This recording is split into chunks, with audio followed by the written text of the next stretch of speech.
Welcome back. I know it's been a long, long time. I feel like forever, but we're back. Me, Rene Sanchez, and Mr. Eddie Flores. Welcome back to this podcast. We were discussing a few different things, but mostly right now, I feel like we're talking about lighting. Lighting can be, to me, can be simple, but it could also be confusing because you can do a simple type of lighting, or you can go intricate. There's so many lights. There's so many types of lights. Yeah. Soft boxes, umbrellas to diffuse these lights. There's gels. There's so much stuff. So maybe we could just jump right into it.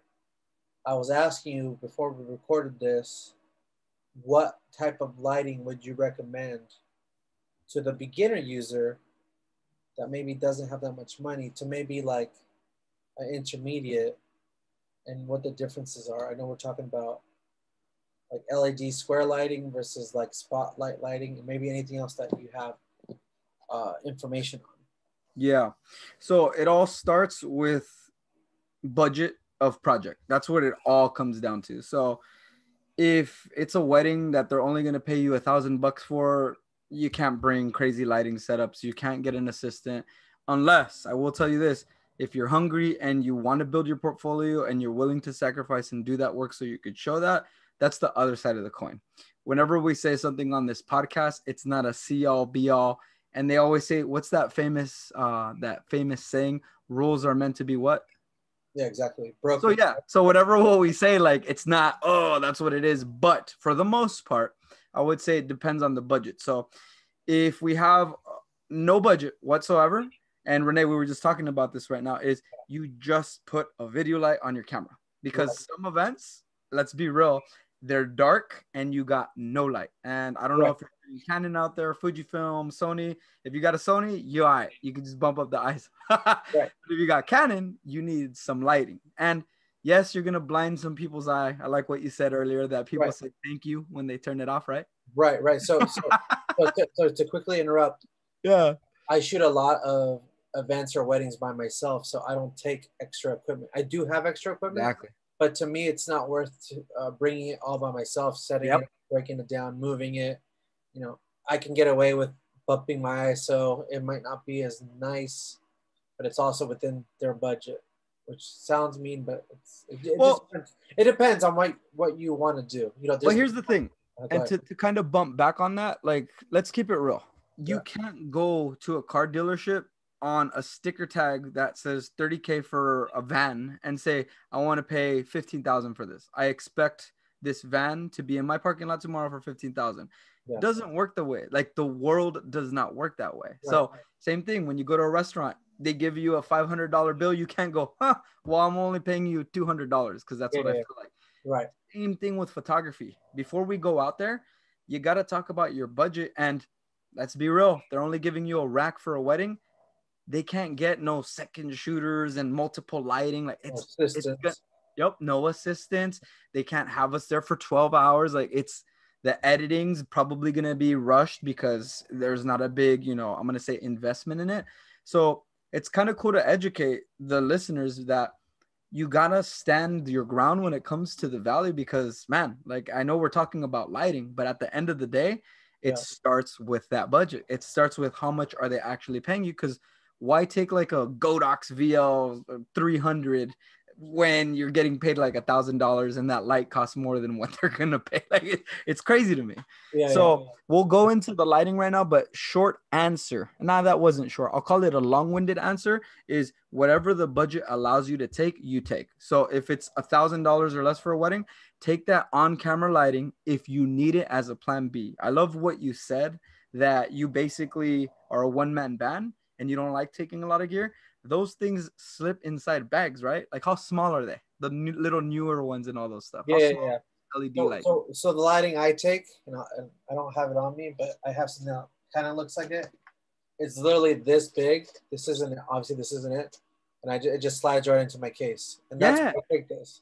But if I had to take other lighting, then that means I'm taking stands. I'm possibly taking remotes, extra batteries, etc., etc. So that's what I like, man. Portability when there's not a lot of profitability. Exactly. So check this out. This is kind of like yours, but this is a RGB one. So this is called Lux. I think it's called a Luxley by Cello, and this is a RGB one.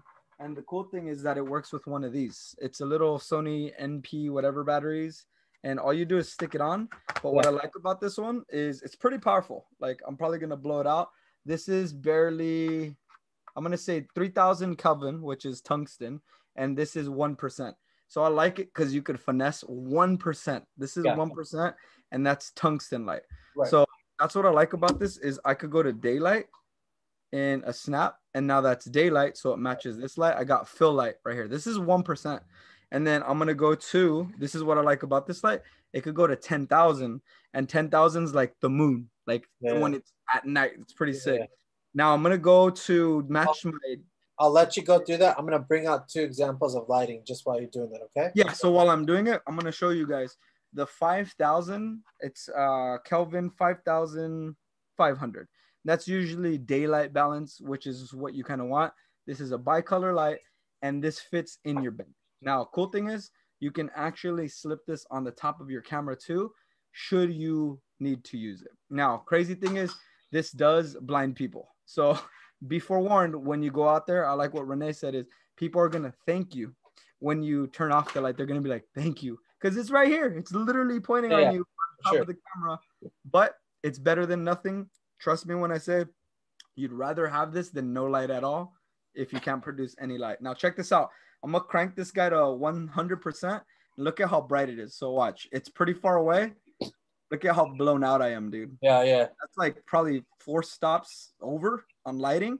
And that's just from this little guy. And I could add lens flare, add that back kicker light. So this little guy packs a punch. But here's the $1 million thing why I like this one is I can actually click on the mode on the bottom. And I'll put the brightness down so you could see. But it has colored gels in here. So I'm going to pale violet. That's pale violet. I'm going to go towards the greens. This is forest green. See how I got that? Boom. Forest green. So I could do some Incredible Hulk shit. And then we go to the apricot. Now I like this one, the reds, because that's my color. So like that's a scarlet. I could do some like Star Wars shit. And it's all in a little panel. Now these guys, again, remember if it's a $1,000 budget, something like that, you could easily slip this in a gear bag and be set in the reception. Can those overpower the sun? Yes. Want to know how? They have to be 2 inches away from the person. Exactly. So that's the sad thing. That's very true. I'm glad you brought that up. So if you're close, you're gonna blind them. But if you're farther away, like we're talking about it won't mess them up as much. It just it feels weird to me because there's always people who look right at it. Oh yeah. You can't help it. Like you can't help it. So this is the one I bring. This is, I think it's a Pro Master. Dude, that's nice and compact, dude. That looks like nice and dude, my phone is literally bigger than this thing. Yep. I was just about to say. This is why I take this, and you just charge it with the USB. Yeah, and that's it. And then it's just a little knob. Just have a switch. Ooh. And is that a bicolor where you can do tungsten daylight or just daylight? No, this is just one color. So that's the cool thing. Let's talk about that. If you guys are watching this, you actually could still gel those lights. So you can slip like a gel in front of that and give it some tungsten. It actually came with, see how this comes off? See if I can see it.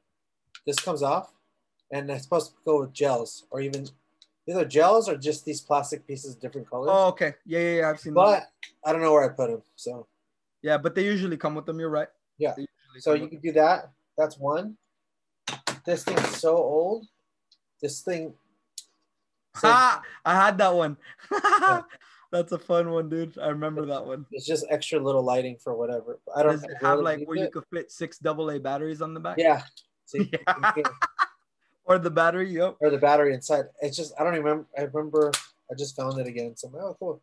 Yeah, dude. It's a cheap little light, but I'm sure you could still use it for some sort of fill or something. At the end of the day, let's not be snobs. Light is light. I know there's better lights like the aperture, way better lights. Stuff, but if you're just starting out, don't get caught up on reading articles and saying like, oh, I need to have the aperture or the Godox because it produces the best CRI 95 plus. Like, you don't got the budget, just start off with one of those newer ones that he has, man. Those are cool. Yeah, I mean, whatever you can get your hands on. Yeah, light is light. As Light is long as it light, gives you dude. something, light is I light. mean, as long as you could use it, you Yep, know. exactly. And I know if we have like some hardcore professionals here, they would cringe when they hear that. But let's be real, most of us aren't at that level. A lot of us, like you guys, are the top elite, like 5-10% if you're up there. Like But if you're here's that level. here's the funny thing, though. I think once you get to the professional level, you're getting free shit anyway. They kind of do. They're They kind giving of you do. sponsorship type shit Yeah. where you at least get to try them out. At the very least, if not, they'll hand them to you just because they'll get so much advertisement from them. Yeah, So they do work with influencers. They work with influencers. They're passing them stuff. That's why you'll see YouTubers talk about it. But be very careful with those because man, if you got something free, of course you'll talk good about it. I know they say right. this is an honest review, but homie, you just got like a free light. You're gonna be like, this is awesome. You're gonna be stoked. You're honestly stoked about it. Hell yeah! If they gave me like free coconut water, like if they sponsored this, I'll be like, yeah, it's really good because they gave it for me for free. Like, dude, come on now. Well, my point with these three lights is like they all serve a purpose. So maybe that, you know, when you have the budget, you can buy those $1,000 lights plus, and you could do all the type of work you want to do. But for me, especially like right now, this is like portable. I could literally put this in my pocket. Yep. Use it for certain circumstances. I'll, and I hate to say it, but I will bust the ISO up if I need to, especially if I'm working by myself. Yeah. Or use this low light because it's portable. This thing I couldn't care about. I could like toss this thing on the ground. I'm like, dude, don't even worry about it. This Exactly. That's, you know, that's what I use this one for. Yeah. And so on and so forth.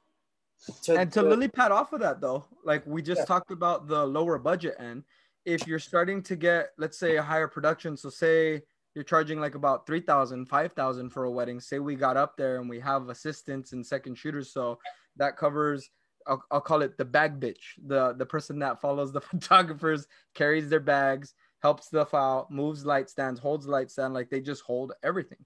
Now the cool thing is when you have that person, by all means, that's when you start looking into like Godox or Aperture, and you get those. I'm gonna call them the on chipset lighting, where it's not so much the ones that we just showed you, where they're powered by these types of batteries. Right. It's more so like DC outlet power, and you use V mount batteries.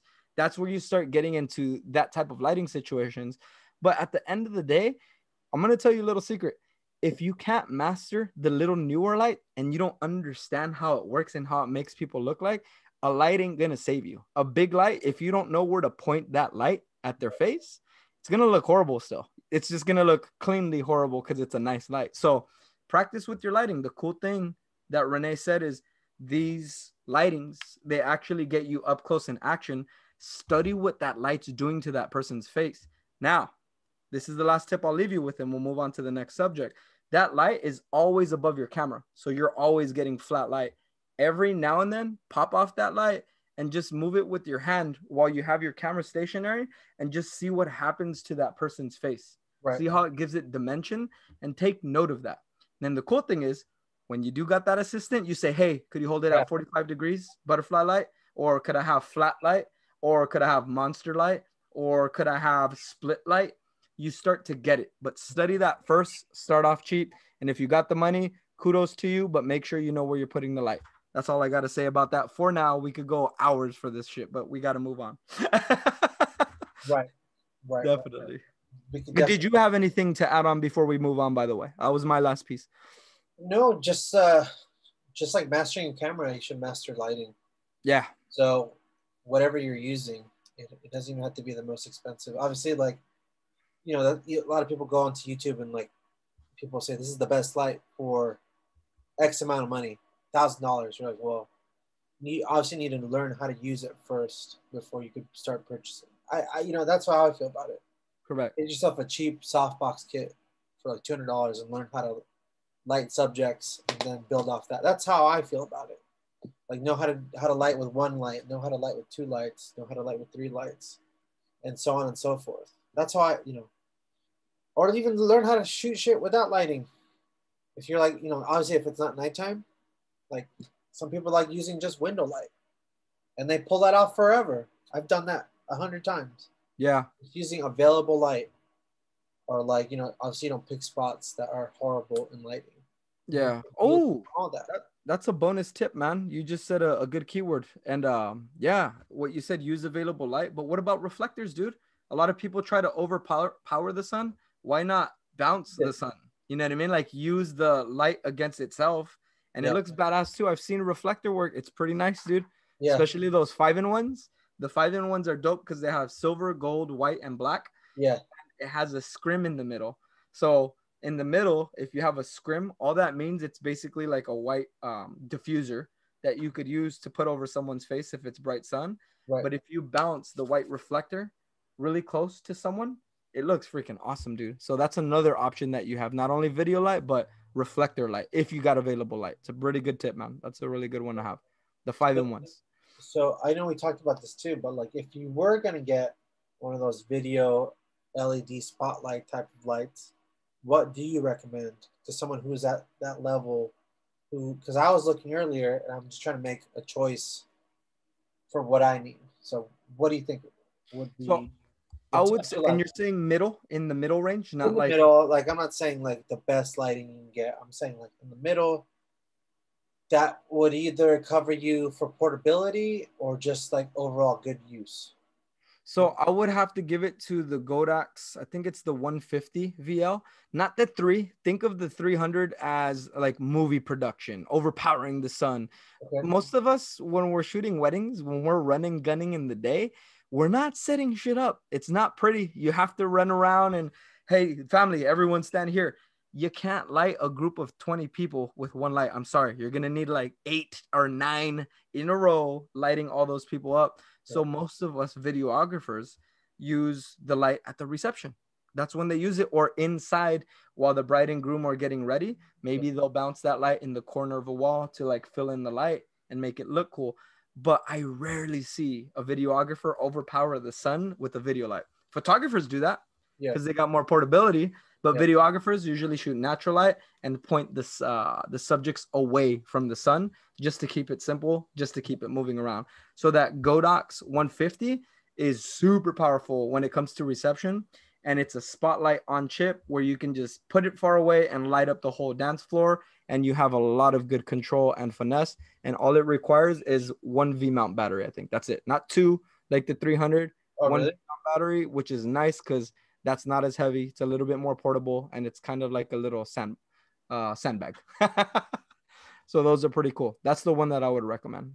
They last a long time too, man. How long do they usually last? Those, since it's just one and it's 150, and at reception, you're not cranking it at 100. You're probably cranking it at 65%, or you're even doing this trick. This is a pro trick. You could do it at 30%. Bump your ISO to make even the room brighter so it looks cooler, and then basically just match the 2 lights. So if you're at 30%, 40%, that one V-mount battery could easily last you like 2-3 hours. Easy. And you're not having it on the whole time. There's just certain parts where you need it. And then the rest is DJ lights. And that's when you can throw on your on-camera one. People are drunk anyways, and they see a light and they do stupid, funny, cool shit. Now, let me ask you this. Do you ever have like issues with, if you let's say you're shooting a wedding, do you ever have issues with your lighting with the photographer's lighting? Actually, it's the opposite way. If the photographers are shooting flash, it messes up the video because all you see is pop, pop, pop, and like banding on there. Yeah. But if it's the other way around, if you got video light on the subjects, photographers actually love that because they have kicker light with the light behind them. It's filled in. Now they don't need to use their flash, which is kind of cool. But if you have, I'm going to say, an artistic photographer, they get pissed because maybe they want to do double exposure, or they want to do a different like tungsten light to balance the light better, and we're using daylight. That's when they could get pissed. If they're like very picky, artistic, or I'm going to say even wise photographers that kind of know how to balance light, they might get pissed because most video people just keep that shit at daylight. 5500 just back. Yeah, for sure. I hear you on that one. Yeah, so it's crazy. And it all communication. Ask the photographer and see if it's cool and see if they're down. You could get vibes. If they say questions like, hey, are you going to gel it tungsten so it matches the reception vibes? Yeah, you got yourself a hardcore veterano. But if they say, yeah, I don't care, that's cool. Like, they really don't care, and they really don't know lighting that much. So you'll be all Yeah. right. I prefer them sometimes though. Oh, I love them, dude. Like, yeah. For sure. It's All right. big time. Well, I feel like we were talking about something else earlier, but I I can't think you remember. said the what's new in terms of arsenal, like the gear. Yeah, yeah. That. Thank you for reminding me. So I've been using Canon forever. I learned off it. I think Eddie, you did as well. And then we slowly moved over to Sony shooting. And me, I've held on forever, and I'm slowly starting to accumulate my Sony equipment because I'm going to make the full move to just shooting Sony video only. I'll still do Canon photo, but I want to do, and I'll probably switch to Sony photo watch. Yeah, But you will. I feel like, well, but I want to see what lenses and bodies you want to recommend as like maybe a last point to people who are making a similar move or just interested just in Sony by itself. And I know Okay. we've spoken about this just a little bit, but I feel like we haven't really just jumped into it. Like this is what we shoot. You know what I mean? Like what do you shoot? What's your go-to stuff for Sony only? Okay. So let's do a little bit of background too, real quick. So Sure. Canons went from T2i, T3i to T7i to the 60 to the 60 Mark II, and then we shot with the Marks II. I think it's the fours, or I can't remember. It's been a while. Is it the Mark IV or the Mark V, the newer one? I think they're at Mark IV is the last The one. Mark IVs, right? So it's Yeah. the Mark IV because it has the one and the little V, right? Yeah, and I think it's just the V. Oh, then it's a 5. So it was a 5. Yeah. See, I haven't really been paying attention because See, four. that's how long it's been since I used that Canon, dude. We would use those for weddings every now and then. So we would rent those, or if the client was cool and the lighting was good, we would get away with shooting with 6D Mark IIs, dude. Okay. Yeah, so we didn't even need to get the Mark IVs. We rented those out for those higher end weddings where they had budgets that are past 3,500, that are at the 5K range, where it's going to be in very low light and there's a lot of people, and these people know what they're looking for. They're kind of like that. I'm going to say the photo snob, where they kind of know what they're looking for, and they're showing you pictures where like, I want it to look this crispy. I want it to look sharp. Like they know. So that's when we would rent those cameras out. But cool thing now is we got rid of most of that stuff. All that's left in our arsenal is 160, 260 Mark IIs, and one T2i for memories. And now what we have are the A6400s. We have 2 of those. So those are a little crop sensor for those of you who don't know. It's a crop sensor version. But here's the cool thing. This is what a lot of people don't tell you. If you could get an A6400 before an A73, because that's the full frames we shoot with, it's almost the same guts that the A73 has with the A6400. And the cool thing about the A6400 is that it has some extra features for video that is very helpful. Like the touch to track, that is sick. Like I know the A73 could do the center weighted autofocus where it tries to do that. But man, on the A6400, you tap it and it's tracking you like a mother, which is pretty awesome. So if quality is not like it needs to be up there, the A6400 is freaking solid. It shoots, I think, I want to say more than 10. I want to say more than 10 frames per second. That thing's a little machine gun. So for photos, it's great. For video, it's awesome. And I'm sorry, but compared to Canon, you could bump that up to 3200 ISO and be fine. Like, you'll be fine. I've done it. Yeah, it's not bad. I love it. It's like, it's so good. I was like, obviously it's cropped, but I'm like, I can't believe it's this price point for all that it has. You know what I mean? Like, I wouldn't have an arsenal of all. Like, I wouldn't have 4 of them, but I definitely love that I have at least one of them. You know, like shot slow motion stuff on it. You could do slow motion stuff. And pro tip, that I bet you a lot of you guys don't know this one feature, and you might not need it, but if you're shooting weddings, you can set it and forget it at 4K. So that thing doesn't overheat and it doesn't have a record limit time. The only thing it will pass is your SD card. So if you have a fat SD card, and let's be real, the batteries don't last long neither. I think they last an hour. Right. You literally could shoot for an hour straight with that camera if you want to. So you can set if it's a Catholic wedding, you can put that on the top and never go up there. It's pretty awesome. Yeah. So that's why I always say maybe have one of those cameras in your arsenal, and the A7 III, those chop off at 30 minutes. So that can't be a set it and forget it camera, but it's a great run and gun camera. Like if you're the lead shooter, your A64 could be at the back capturing everything, or maybe just the bride and the groom. Yeah. And your A7 III, or you're recording clips. You're recording clips, but it's badass because that footage looks even better because it's full frame. And you could go for that one. I've gone up to 6400 on some of them, and it still looks decent, dude. Like no problem, no problem. At 2.8, obviously with the lower, like that. Those are good. I love the A7 III. So that's my gear setup that I have. And then we have this little guy for like, what is it called? I'm gonna say like little vlogs or little adventure clips. It's the easy one. So that's like the last piece to this whole puzzle, where that's good to like show me packing all the gear, so I don't have to pull out an A6400 to try to get clips of me packing gear. Like that's good enough. It's like a what is it called? A cell phone on steroids. It's pretty sick.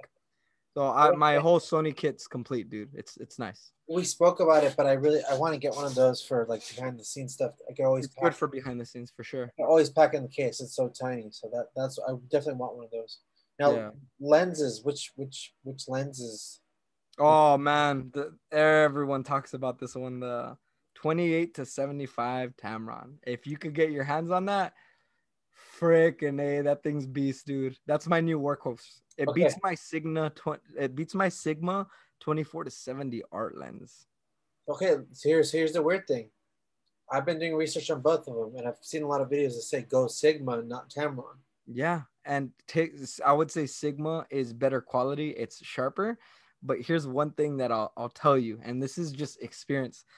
The 28-75 has one feature that I've been using so much that's underrated. It's the fact that it's borderline macro at 28. So at 28 millimeters, I can shoot ring finger shots like up close, and it looks really good. Now, 28 isn't the best, so don't go on shooting people's like faces that close because it's gonna stretch them out. Yeah. But if you're shooting bouquets, if you're shooting, let's say the groom's boutonniere, that bitch could get so close, it's ridiculous. And my Sigma can't do that. Does it look better? Yes, my Sigma's awesome. Does it give me 4 more extra millimeters that I do need? Yes, but I'd sacrifice those millimeters for that macro capability. And the quality is just this much better. I'm not saying a little bit, like it's not a lot, but this much better. And do my clients give a shit? Nah, but I give a shit. And to add on to that, I believe Tamron's is cheaper. Yep, and that's the thing. Yeah, I've definitely seen some used ones where Tamron's like, you can get some good steals on them. So. Oh yeah, especially if they're on offer up. Yeah, there you go. Let me ask you this: have you used the Tamron 17-70 for Sony? That's for the crop sensor, right? That's the new one, the 17-70. Yeah, dude, I'm borderline gonna buy that. Like it looks so good, dude. Oh man, that's a good focal range. I think that ends up being 25.5 to 105. Okay. That's a good amount of range. So obviously with crop, you have to multiply times 1.5. My math may be off, but just round it down so it's easy for you to remember. It's basically a 24 to 105 lens at 2.8 for a crop sensor. That's dope. Yeah. Like that, I wish they had that for full frame. Like a 24 to 105, 2.8, I would buy that in a heartbeat, dude. Yeah. That extra 30 millimeters is dope, dude. That's one to think about. I mean, I don't have either, so I'm considering which one to get. Dude, that's a hard question because I love shooting on full frame. So I would say this. This is me thinking out loud really fast. If you're doing a lot of, I'm going to say detail work, photo work, high quality videos, the 28-75. Because let's be real, those extra 30 millimeters, you could walk it out in a wedding. You could walk up close to get to the action. Right. I would say that 17-70, I think you said. 17-70, that's a good all-around lens. Like if you're going to the zoo, family stuff, like that extra range.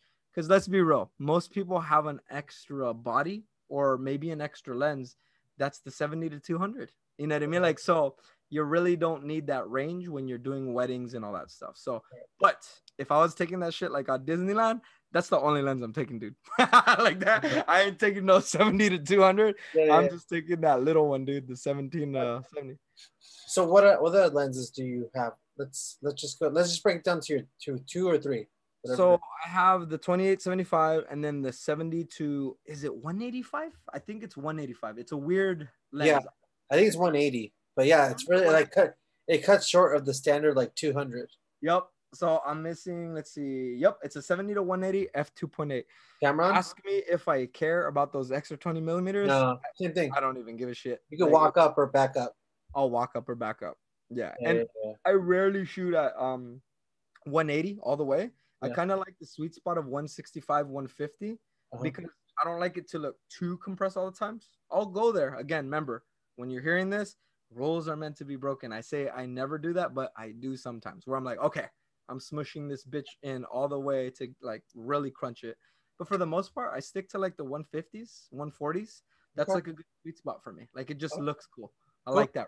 That's good to know. Like I don't have any. So for whoever's listening, I don't have any of these lenses. So it's nice to hear from someone who has experience and actually shot with these lenses. They're really good. And I think, man, I would show my screen. Can I show my screen and we could record it or no? Yeah, go ahead. I think you're able to. So I'm gonna show you. Let me know if you can see it. I'm gonna. All right, so let's test this out. So let's go ahead. I just changed it right now, so you can see it. All right, so can you see it? Yeah, I can now. Yeah. Okay, so check this out. I'm gonna show you this. I'm gonna put in a fake email right there. 619.com. Okay, so this is cool because I shot with two lenses, and it's the two ones that I just talked about. So I like this compression. This is like about 165, 160-ish. Okay. And this is what I like. Like the foreground, if you have some foreground, it's not too close. Like it just feels right, which is pretty cool. And the background's starting to come. Like this is a really cool style that I like. And that's with that one lens. Like look at what it does with people. In a group of 3, I shot this at 2.8. They're all still in focus because I'm pretty far relatively back. And this is one of my favorite shots. Watch, like this one down here. I'll scroll all the way down. Oh, and this is what I was talking about, like how you could get close to the action. This is with the 28-75. I was like about 5 inches away from her hands to shoot her belly. So you could get really close. And with the Sigma, I'd have to back out and zoom in. So it's pretty cool what you could do. But there's this shot right here that I liked a lot. Watch, almost there. And look at that. That's with Sony. I could never get this type of focus on my Canon. Like I can't shoot kids running with my Canon. Really? Like it misses like the focus of the eyes with the Sony. It gets a lot of them delivered, dude. Like I was able to deliver a lot. But check out this compression right here. This one I maxed out, I think, right here. This is one of my favorites. So I think I maxed this one out at 185. But look at how that background's really big. That tree is like creeping up, but that tree wasn't that big. And these flowers, you see how this one's like super blurry right here? Yeah. That is because I crammed it all the way to 185. Now, if I did that to 200 at 2.8, you probably wouldn't even see this ghost. So it's kind of cool that it stops at 180. So you don't obliterate the foreground, which is pretty cool. So that lens, believe it or not, it kind of sets you up for success because a lot of people want to get that cool like foreground and background smush. So if you don't go to 200 at 2.8, and if you're staying around 160, 150, you kind of get some good clean shots, man. And you don't always got to go so far to the right, but you can break the rules. But those lenses, man, highly recommended. And I, of course, have the Sigma 24-70. And just to show you, it is right here collecting dust, dude. And this was so expensive, but it's collecting dust right now. Wow. It's sad. It is. Wow. Super, super sad. Well, there you go. If you're listening, there you go. Yeah. You heard it. You heard it here first. So what's your third lens? Third lens, I have a full frame Tamron too, the 17 to shit. I think it's 17 to 35. I can't remember. It's the Tamron wide angle lens 2.8. So I have that one if I need it. And then I have the crop sensor version for f4. So I think that one's 15 to something, I want to say. I'll pull it out right now. Yeah, pull it out. I'm going to grab the ones I have. I'm just starting. So. All right. Boom and boom.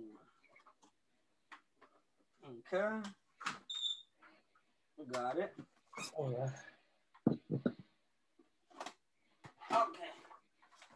So we got, oh, okay, I got it. So it's the Tamron 17 to 28 f2.8. So that one's a really cool one. So this is wide angle, really good for full frames. So And Tamron 17 what? 17 to 28. Okay. So that's for full frame. Gotcha. Now here's the cool one. This is kind of a little mini workhorse, and we use this one for real estate a lot. This is the 10 to 18, but it's for crop sensor lens. So it's a 10 to 18, and it's by Sony. But the catch with this one is it's f4. So would I use this for weddings? Probably not. But for this one as a real estate one, man, 1810 is super wide. Now, let's be real, multiply that times 1.5. And I think it turns out to be maybe 15 millimeters to 20 something or 30 something. My math is horrible. But that's what you get on that lens. And it's super small, super light. And the last one is the 85 1.8 Sony. So I got that one, the 85. Do I use this one? Heck yeah, dude. Oh, you do? this one's dope, man. That one's good for portraits. For portraits, it's beast. Like really, really beast. Those are good lenses. I'm glad you shared them with everyone. So like I said, I'm barely making the switch over to Sony. I have A7, A7 II, and the A7 III is coming in the mail. I went down. Ah, congrats. Yeah, thank you, buddy. I appreciate it. Yeah. I with them. How's that feel? What's that? How's that feel now that it's coming? Oh, I wanted to come. I'm like, come on, hurry up. So I have those bodies. I have the 6300, I think. Okay. Or 64, one of those two. But yeah, you're building your arsenal, dude. That's good. Yeah, I'm building. My credit card bill is high, so that's awesome.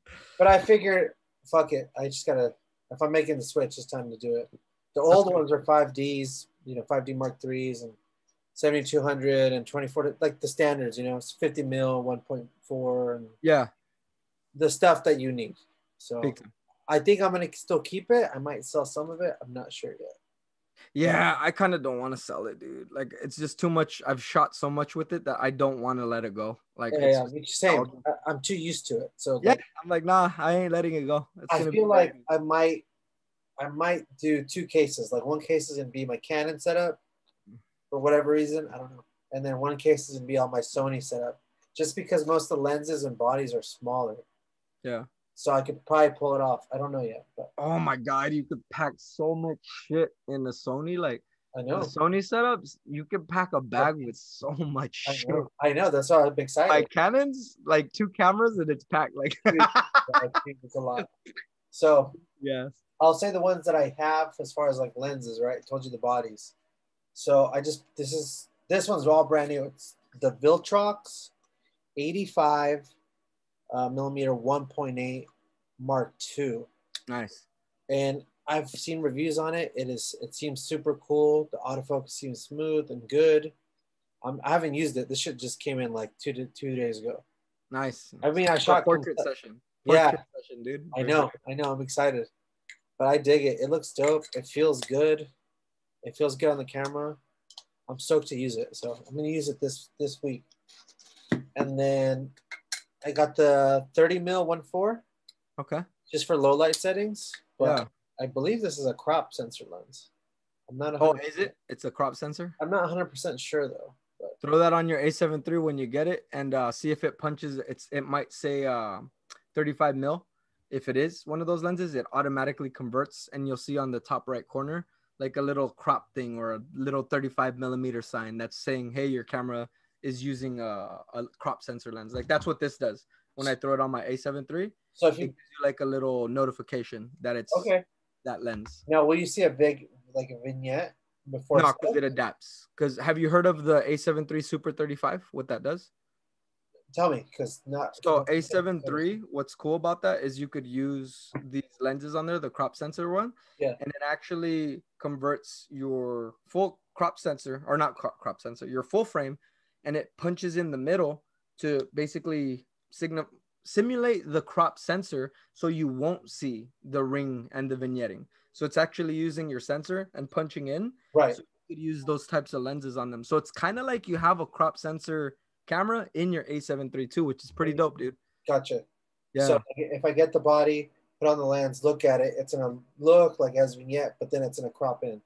It won't even show you the vignette. It'll do it automatically. Like it'll Oh, fix really? it for you. Yeah, it's pretty Okay. cool, man. It's automatic. Okay, cool. And then I bought the Sony lens. It's the f4 18-105. Oh, that lens is sick. That's my video making one, dude. Have you used it? Yeah, I have it, dude. That's Oh, on do you? that one I got for free for the A64. The guy just threw it in. Oh, nice. Yeah, he's like, Yeah. oh, I want this lens. Do you want it? I was like, come on, yes. He said, I don't want this lens. Yeah, because he was selling his camera. He's like, oh, I don't need this. Do you want it? I was like, Really? Yes. Yeah. Kidding me? Dude, So, offer up, baby. Like you get some lucky deals, man. Yeah, some yeah. lucky deals. There you go, going off road. No, the reason I bought it is obviously it was cheaper. I couldn't decide which 2.8 I wanted to get as far as like, 18-105 covers a lot, but I really love the zoom. I don't have to actually the thing doesn't fucking, go It's back a and wire forth. focus system, right? I think it's an in-body wire focus system. Yeah, so it has the switch. Like a camcorder, right? Yeah, like a camcorder. I love it. We can do it here or Yeah. over here. And I'm like, this is awesome because I don't know, I love it. I can put it on a gimbal and it won't change the balance of the weight. Dude, that on a gimbal is so beast. Like that lens on it, it's beast. I'm stoked. So I bought these like basically at the same time. Yeah. They all come in like a couple days, but I'm like, all right, cool. This is a good start. Mark my words, you're gonna use that shit for video. If This it's on a one? gimbal, you're gonna use that for video a lot, dude. Yeah. And if it's on a gimbal at 105, the parallax looks sick on that, dude. Really? Like when you go around someone at 105, Yeah. it looks badass, dude. Really? It looks badass. They look like heroes. Well, this is the reason I didn't buy the Tamron 28-75 because I was like, I don't know yet. I could probably pull off doing video work with this for a little while. All day. Yeah. Then I could do the. It didn't make sense to me to. I don't want to say they're the same lenses. Obviously, they're not, but like to have the same range, two of them. I was like, I'll pump the brakes a little bit. That's only for photo though. Keep that in mind. Like if you're doing photo work, like that 2.8, clients love seeing that delivered, the 2.8. But for video, for some reason, like 2.8 isn't like the see all be all because there's motion, there's storytelling, there's more layers. Right. But photos, 2.8 is like king for sure. Like that, you want to see that shit. So if you're taking photos, yeah. That's why I got lenses like this. Like I'm gonna punch down a 1.4. That way, if I zoom in, it's gonna blur it back. So I was like, I kind of have it. I mean, I'm sure I'll fix this setup. I'll probably like decide which lens I like, which ones I don't. Yeah. Get rid of shit that I don't want. You'll get there, man. You're just gonna build your collection. Like you saw some of my collection, like some of it's sitting. I saw it. And then I'm gonna tell the listeners right now, I still use like the cheapest fucking lenses that like came with the I don't care. If I can use them, I'm gonna pull it off and use them. And I'll tell you why. Because as a solo shooter, like shooting by myself, dude, I will go Sony A6300, 6400 with the stock fucking lens on like the smallest gimbal because it doesn't weigh anything. Well, because you take a bigger gimbal with your lens, your bigger camera, your bigger lens, and this thing's gonna get you tired after, depending on what kind of shape you're in, you're gonna get tired. 1.5 hours, you're done. Whatever, yeah, exactly. But let me see if I can find another one. Where is it? Maybe I can't find it. Yeah, that's a good point, man. Like going light for the sake of endurance is a big point. It's a really big point. But I'll use this with the little 6300 so you can't see it all day, dude. This weighs nothing. Yeah. And I'll do the switch. If I have to work something knowing I'm working at night, I'll switch over to big gimbal, bigger setup where I can bump the ISO and shoot that kind of stuff if I need to. But for the most part, if I'm shooting during the day, shooting by myself, I'll go light. I don't even care. I can pull it off. Yeah. I would make that's part of the reason why if you're gonna pay like more than 5,000 for wedding photographer videographer combo, that's where that second shooter could offload some of that work where they're the gimbal man. Like they'll shoot for just 30 minutes with gimbal work while you're doing either handheld tripod or maybe you're doing gimbal too for just a little bit, but that person could be dedicated for that gimbal. So you're not fatiguing out because you're that lead videographer. That's another tip on why things get expensive really quick, because that shit gets heavy and you It, can't do that all day. You cannot no, do that all day. it is heavy. It's Yeah. crazy. And then another one I use, I got it super cheap. I think like $90. I got a 16 mil 2.8. I was like, Nice. let's get a 2.8 16 mil. It's gonna be wide. I just switch it off with my light setup. Yeah. 6300, 16 mil. Fuck it. That's the wide. Yep. Yeah. That's the wide. Just That's because a good little collection to start off, man. It's a it's good a one. little collection, you know. Hopefully it builds even bigger. Hopefully. Oh, well, if you're look at what your arsenal's already turned to be, yeah, it's gonna get bigger. Yeah, for sure. It's just getting started, man. We enjoy it too much. Oh, dude, But, that's you get paid, you get a tax write-off. It's a win-win, man. well, I had to, you know, speaking about that, I kind of had to buy some gear I needed some write-offs, and I said, fuck it, it's the year to do the switch. So I just pulled the trigger, checked out, used the credit. I said, hey, I have the credit. I'm gonna use the credit, Yeah. and then see what happens. And I don't know if you feel about it like I do, but I'm like, lenses, most Sony equipment, they tend to just be worth what they still, you know, like what you pay for. Yeah. So I'm sure, let's say shit hit the fan, I couldn't ever shoot again. Let's say I lost my hand, I could never shoot again. Yeah. I sold all this equipment, I'd probably get my money back. If not, You could get a good, yeah, you could get almost all your money back. Almost all your money back. So maybe yeah, even that's what I make a like. profit. What's up? Maybe even make a profit. It like for me, how I got that freelance, you could make profits like that because you get things for dirt cheap, or you basically got a Father's Day discount like from Adorama. You could definitely make a profit for sure. Some of the stuff I got at a decent price, so I'm like, fuck it, it's perfect. Let's do it. Yeah, so that's dope, dude. Anything else you want to add on? I feel nah, dude. I hope that they start off with simple lighting and start off with simple lens too. Like if you were to start off with the simple lens, for sure keep it around the 2470 range. So 2470 or 2875, that's the same range. That's the first one you should get. Do not do a 35 1.2 or a 50 mil 1.0. There's no such thing as that. But my point is, that's more of a specialty lens. Do that one second. As a event slash, I'm gonna say people shooter, you kind of want that range because it teaches you what style you like. So if you're shooting a lot on the 24 side, you kind of like the wide for some reason. So maybe now you buy a 16 mil, the one you got, Rene, 1.2 or 1.8. What was it? No, it was 2.8. That's 2.8. Sony. But 16 mil if you're a wide angle shooter. And if you find yourself shooting 75 all the time or 70, you're in the telephoto range. So you might want to get the 85, right. 1.8.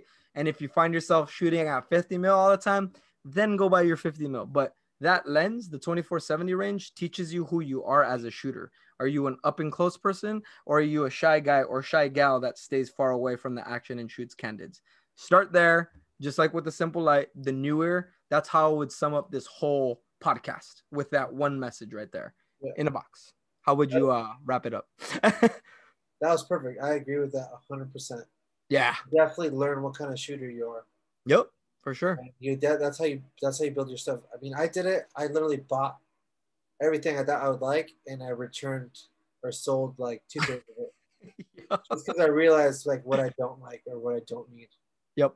So and even if you, let's say you buy 2 lenses, you're gonna find yourself using one of the lenses more than the other one. Oh yeah. And some of your lenses, or even bodies or both, are gonna collect dust. Yep. And you're like, you know what? This is what kind of shooter I am. I can get rid of this stuff. Yeah, and then it's offer up time. Stand your ground. I agree.